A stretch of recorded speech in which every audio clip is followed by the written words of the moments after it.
And the Oscar goes to Clint Eastwood for Unforgiven. Picture this, Beverly Hills, 1993. The lobby of the Four Seasons is packed. Producers in Armani suits, Oscar winners sipping whiskey, and somewhere near the grand piano, Clint Eastwood stands alone, stone-faced, eyes narrowed, arms crossed. Across the room, a rising young actor is holding court, laughing, name-dropping, telling a story that ends with a cheap impersonation of the old cowboy director. Everyone chuckles, except Clint. He doesn't say a word, just finishes his drink, tosses a nod to the bartender, and walks out the door without looking back. No confrontation, no scene, just silence. And the kind of silence that's final. For years, people whispered about that moment. What was said? What did Clint hear? Why did that actor's name disappear from Warner Brothers casting sheets soon after? No one ever knew, because Clint Eastwood didn't explain. He didn't rant or tweet or give tabloid sound bites. He just vanished people, quietly, coldly, permanently. But now, the silence is breaking.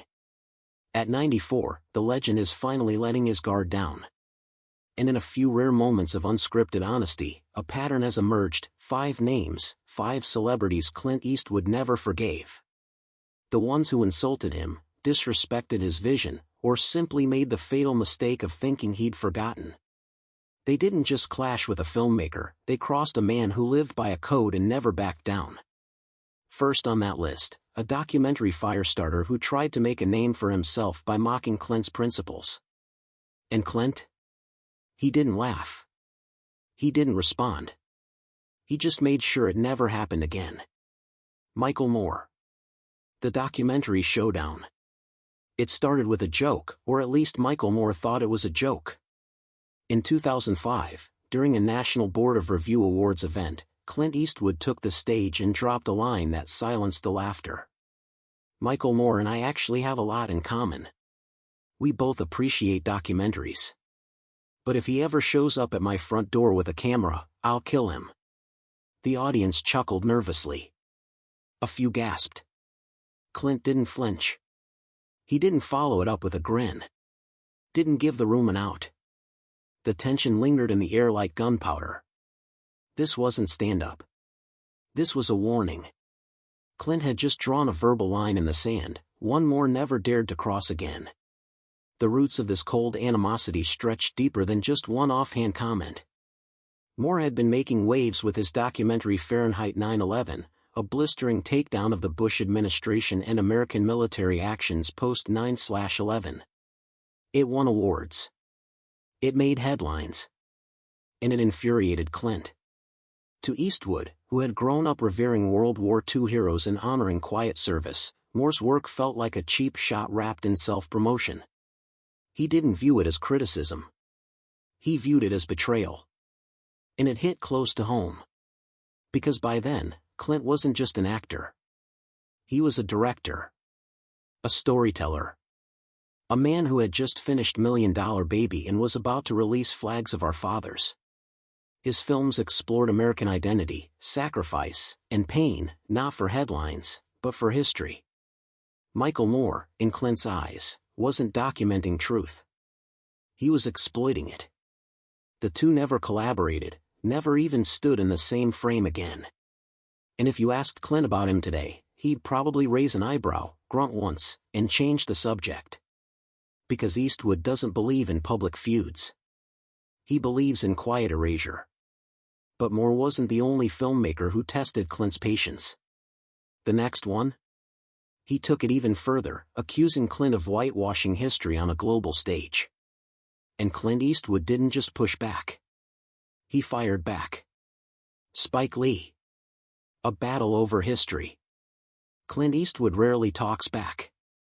But in 2008, he made an exception. And it wasn't pretty. When Flags of Our Fathers and Letters from Iwo Jima hit theaters, critics hailed Eastwood's ambitious double feature, one film from the American. The perspective, the other from the Japanese. It was raw, grim, honest. But to Spike Lee, something major was missing. He publicly accused Clint of erasing Black Marines from the story of Iwo Jima, calling out the lack of representation in Flags of Our Fathers. Many African Americans gave their lives, Spike said. You can't ignore that. Clint was livid. He didn't respond with nuance or press diplomacy. He fired back with something that sounded more like a Western threat: a guy like him should shut his face. It wasn't just defensive, it was explosive. Headlines caught fire. Spike didn't hold back either. I'm not going to shut up. He sounds like an angry old man. For days, the feud hijacked entertainment news. Two filmmaking titans, one the traditionalist cowboy, the other the modern provocateur, squared off in a war of words that exposed Hollywood's deepest fault lines. And while many tried to mediate or interpret the fallout, Clint never clarified his remarks. That silence said everything. To Eastwood, the story of Iwo Jima was about a specific group of soldiers. He wasn't interested in checking boxes. He was interested in telling his story the way he saw it. And he wasn't going to let anyone dictate his art. But Spike saw it differently. He believed Clint had a responsibility to tell the full story of history, especially when lives were lost in silence. It wasn't just about a film. It was about the weight of representation. And for two men as proud, principled, and stubborn as Eastwood and Lee, compromise was never an option. They haven't spoken since. They don't attend the same events. They don't appear on the same panels. And neither has acknowledged the other's legacy, at least not publicly. But if you thought Clint only clashed with fellow directors, think again. Because his next feud happened on his own movie set, with one of the most famous actors in the world. An actor who tried to test Clint's patience, and lost. Leonardo DiCaprio. Method versus gunslinger. They were two icons from two different eras. Leonardo DiCaprio, the intense, emotionally charged method actor. And Clint Eastwood, the grizzled, no-nonsense filmmaker who valued speed, silence, and control. When Eastwood cast DiCaprio in 2011's J. Edgar, Hollywood buzzed. It was the ultimate collision of old school and new school. But behind the scenes, that collision turned into a quiet storm. From day one, the friction was palpable.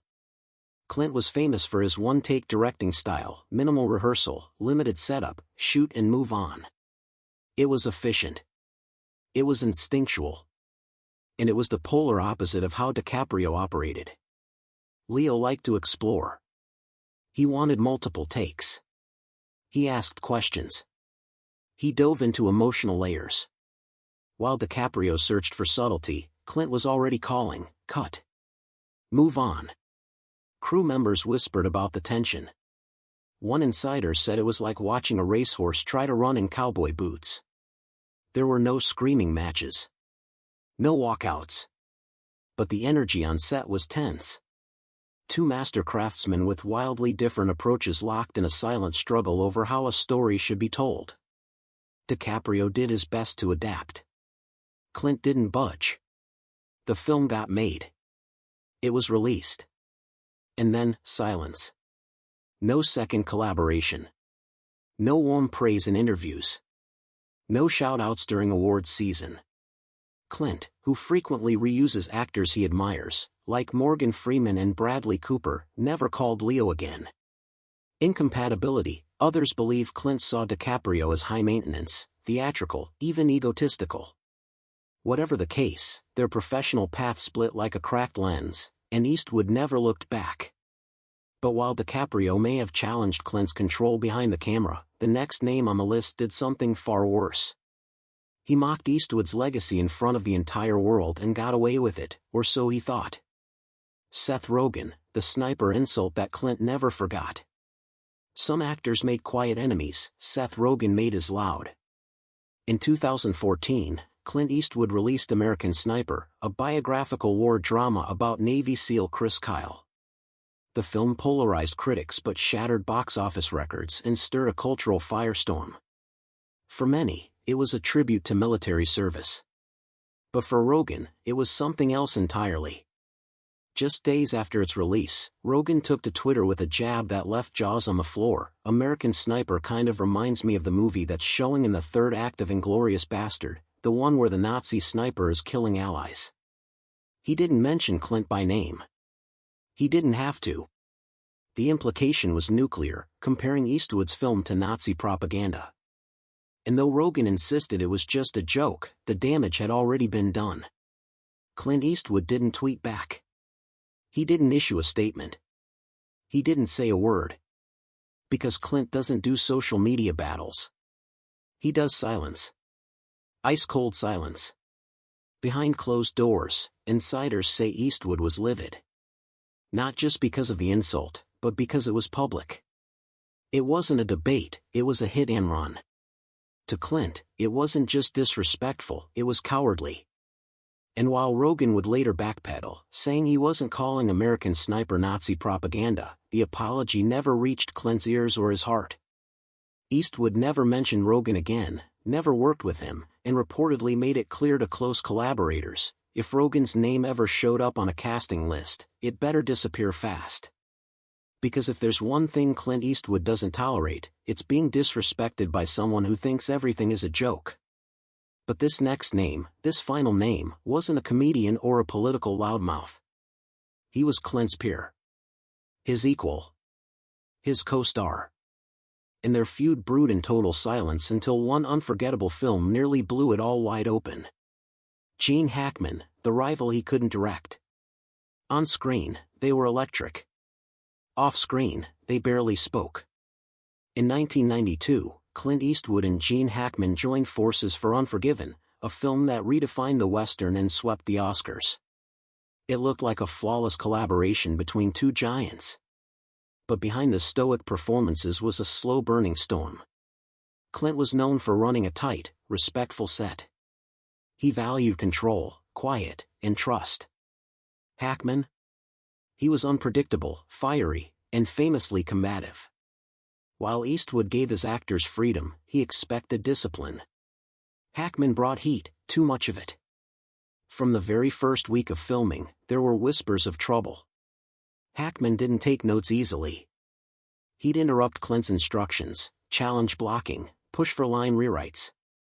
It wasn't rebellion, it was pride. One assistant recalled a moment during a pivotal scene where Hackman paused mid-take, turned to Clint, and said, "That line doesn't work." "I'm not saying it." Clint didn't argue. He simply stared.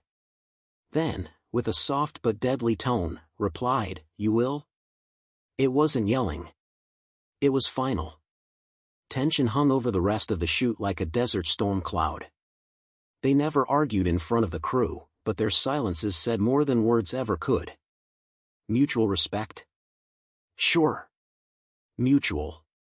Incompatibility. Others believe Clint saw DiCaprio as high-maintenance, theatrical, even egotistical. Whatever the case, their professional paths split like a cracked lens, and Eastwood never looked back. But while DiCaprio may have challenged Clint's control behind the camera, the next name on the list did something far worse. He mocked Eastwood's legacy in front of the entire world and got away with it, or so he thought. Seth Rogen, the sniper insult that Clint never forgot. Some actors made quiet enemies, Seth Rogen made his loud. In 2014, Clint Eastwood released American Sniper, a biographical war drama about Navy SEAL Chris Kyle. The film polarized critics but shattered box office records and stirred a cultural firestorm. For many, it was a tribute to military service. But for Rogen, it was something else entirely.